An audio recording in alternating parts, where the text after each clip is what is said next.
Eric Burdon loved R&B. He put together a group in Britain called the Animals. They had hits like Don't Let Me Be Misunderstood and The House of the Rising Sun. This interview with him I conducted in 2011. Eric, did you ever think when you started out your career that all these years later, a guy like me and a guy like you would still be doing what we're doing? No, I don't think so. I never thought that far ahead. Me either.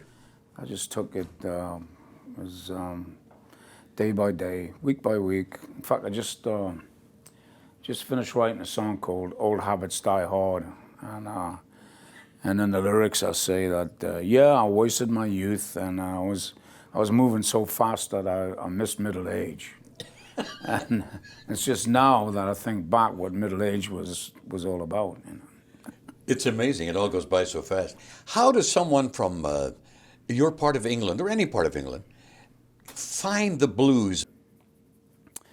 Well, when I was a kid, there was nothing on the radio. No. Nothing. The BBC One, that was it. It wasn't even BBC One, it was just BBC. And there was one music program a week that would interest me. That was called Jazz Club. And they would have, the prominent jazz guys of the day, snippets playing, and then some guy would butt in and start talking about how John Coltrane played the saxophone, and I'm like, shut up, just let him play. So it was a half-an-hour program with all of the ga. The music content ended up about being like 10 minutes. It was very frustrating. And then Radio Luxembourg allowed us to tune in to pop music. Then we had the pirate ships, and that helped a lot. And then they were shut down. But that kicked in the taste for the kids to want to express themselves. And the blues was we were into folk music when I was a kid. I was into jazz and folk music.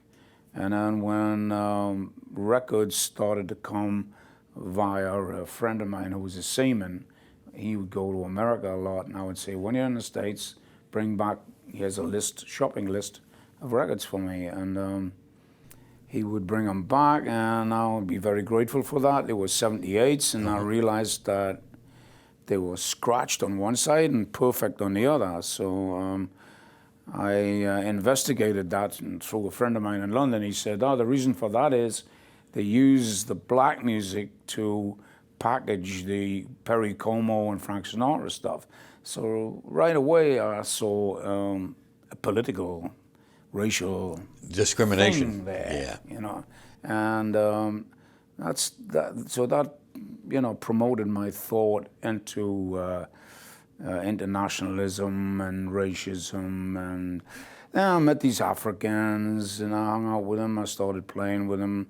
I had an African girlfriend for a while, and shocked everybody by bringing her home, and the whole street was up in arms, But it was a great experiment because pretty soon everybody loved her, everybody liked her, and I thought, wow, this is a great exercise in the fact that people just need to be exposed to other people. True. to realize that we're all one, and that set the scene for me wanting to express myself in another way other than the way I'd been taught in music class in school or singing in the church choir. I did a tour with Sam Cooke here, who's one of my all-time favorites, and they wouldn't let him in some of the hotels here. People don't believe me, but it's true. Yeah. And you must have shocked you when you first went to America to see this in the South.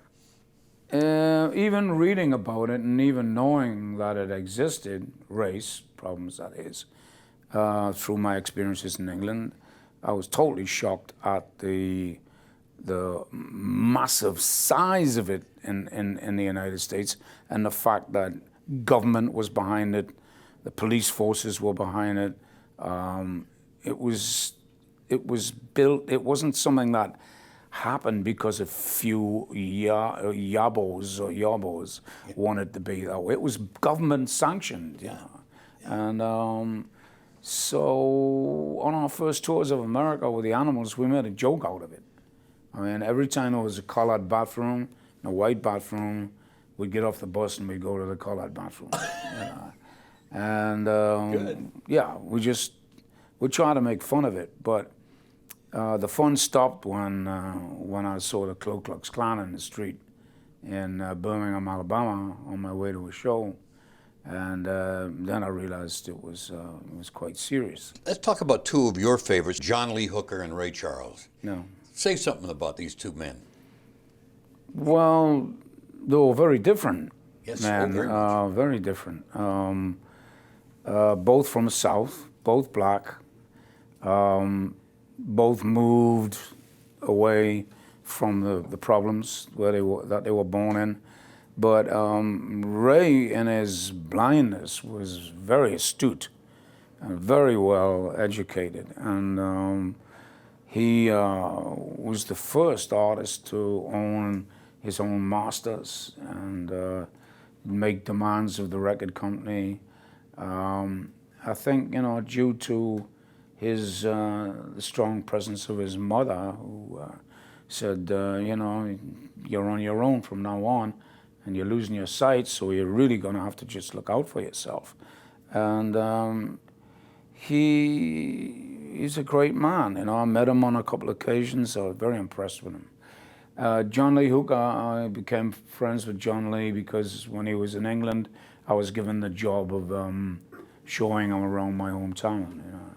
And John Lee had missed the education that somehow that Ray had. Oh, yeah. And he was still very much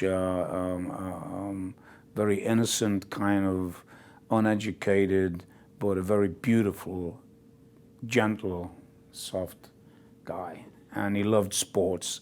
He loved baseball. Wherever he went, he had to have a car that was constantly tuned to a baseball game. Beautiful stuff like that. And he invited me to his house in Detroit. When I met him in England, he said, here's my address. I never thought that it would be for real, but when I got to Detroit, I had the piece of paper with the address on it, and I went and stayed at his house for a couple of nights, and he showed me around Hastings Street and introduced me to all the blues guys. And I must point out that I never had a problem about me being a white person interpreting black music from any musician. Amazing. No musicians, just pundits, just people would find it strange, Rolling Stone magazine referred to you as one of the 100 greatest singers of all time. I mean, that must have made you feel good, because your peers voted for you. Well, yeah, I mean, it's always nice to be recognized by one's peers, but I mean, I've never believed in committees and votes and all of that, I believe in what I leave with the audience every night. It's the canvas that counts, right? Yeah. What's on the canvas. Yeah. Yeah. Exactly. And you know that from being an artist. But it is a great tribute to you. And because I happen to know a lot of interviews I've done over the years, people like Tom Petty and so many others, Joe Cocker, I think you're the greatest. You know that, Eric. Come on. You know that. Oh, okay. They admire you. Okay. Will you accept that? Thank you for this, Eric, and good luck. I love your music. And keep doing it, will you? Because what are you going to do? You're not going to play golf all your life. You're going to continue to perform. I have a lot of issues with golfers. Thank you. Oh, yeah.